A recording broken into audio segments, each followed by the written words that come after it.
welcome to Veterans Council Veterans Facebook fans and also YouTube. This is Tony William. It's Monday, but most of you guys, this is time we get together and get ready for the work day and stuff like that. But for me, I'm retired, so really this is just me getting up at 9 o'clock in the morning, give you a chance to introduce you to a special guest, and then I'm going right back to sleep after I have my coffee. So, we had a little hiccup today, so that's why we're talking. We were supposed to go on another thing, but we had a little hookup. But what I want to do is introduce you to an honored guest that's going to be part of our panel that we're having on September 30th from 9 o'clock to 3 p.m. It's called Veterans Council Veterans second annual. It's our second annual virtual. Got to adjust to the COVID Veterans and Families Suicide Prevention Forum. And I want to sit there and highlight one extra thing you see in there. It's called Veterans and Families, because we believe that as protective factors, families are also part of that mix. So this particular event we're going to have, it's going to be 6 panels, 18 veterans from across the spectrum, veteran and military and families across the spectrum, coming from faith-based all the way down to military sexual trauma and that kind of stuff. So one of the panelists I want you to meet, and I'm really honored, I'm glad he's going to be there, and he's going to give an opening remark, is Alfred Carter. He goes by Al, who's actual Florida Department of Veteran Affairs Chief of Staff. How you doing, Al? Well, good morning, Tony. Thank you for having me this morning. Such a pleasure to be here, and especially given this most important issue. As you may know, or as you already know, I should say, suicide prevention is a key issue for the state of Florida. It is one of the priorities of our governor, and all state agencies currently are working to prevent suicide among service members, veterans, and their families, as well as, of course, our civilian populace. This is one of the keynote projects that he has. He has put together a suicide prevention coordinating council, whose purpose is to connect all suicide-related entities across the state of Florida so that they may join resources and, of course, close those gaps that we are experiencing when it comes to servicing our veterans, their families, and, of course, our civilian populace, so that we may prevent suicides from happening. And one of the things that we focused on, or to say first, is that the governor has an overarching suicide prevention plan, but he just this month on the 9th of September signed a proclamation designating the month of September as Florida Veteran Suicide Prevention Month, which is important because that puts everyone on notice that, of course, this is one of the key pillars as far as initiatives that the governor is wanting to undertake. Now, just to let you know what we're doing is that there are multiple committees that are formed under this plan. There is of course, the Suicide Prevention Coordinating Council, that is the overarching committee, but under that, there's the Service Members, Veterans, and Families group. There is the Governor's Challenge, which is not only the state of Florida, but it is also US-wide. So states are allowed to participate in this challenge. The governor signed us up for this challenge on last year, and we've continued to march. The progress that we've had so far is that we have joined with the U.S. Department of Veteran Affairs and the Substance Abuse and Mental Health Services Administration, known as SAMHSA, to put together a plan whereby which we can promote connectedness across the state of Florida, and that at every level, which is key to the success of the program.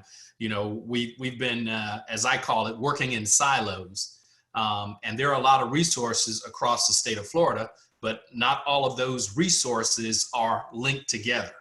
So promoting that connectedness not only lets the veterans connect, but let us as service providers connect together to provide those services, but more so to prevent us having those gaps in those areas where services are not necessarily as strong.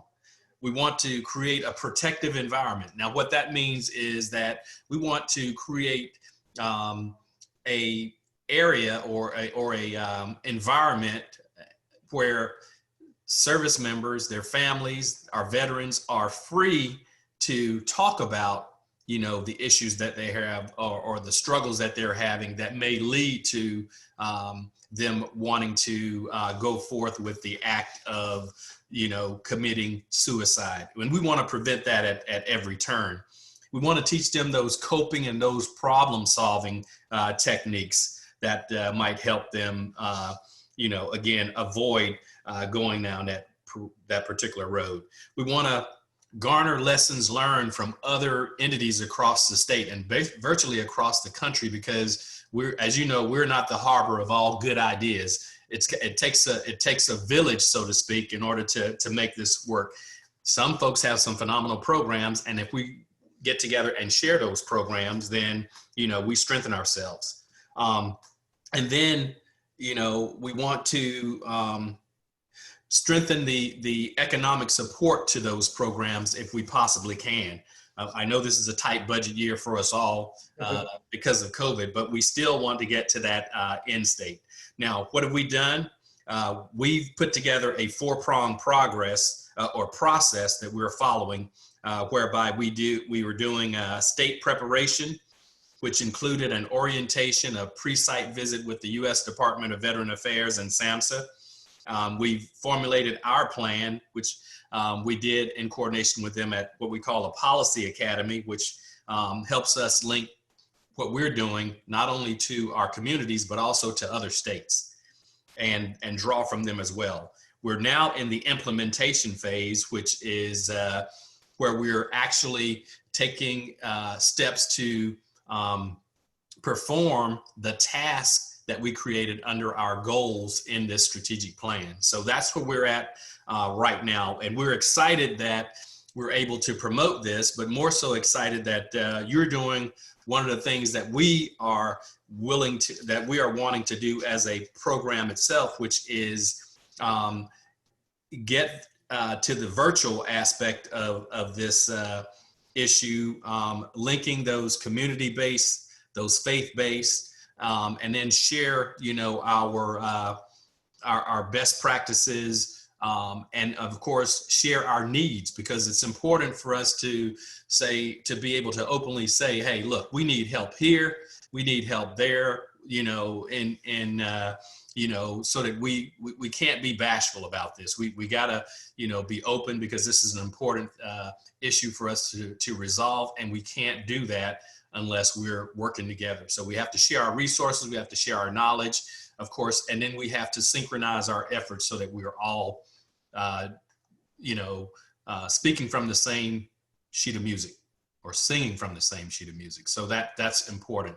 I hope that wasn't too much, but that's kind of my spill. A little bit about myself at the end. I am an 11-year member of the Florida Department of Veteran Affairs. I spent 28 years in military service to the United States Army, and of course I've been in the sandbox a few times during Desert Shield, Desert Storm, Operation New Dawn, you name it. So I've been there, I've lived it, I've lived the issues that veterans, active component members, as well as families who have endured the struggles of war. So I am totally familiar with those and the issues that result. So hopefully I can bring something to the virtual forum there that might help, and hopefully garner something from the forum that will help me. So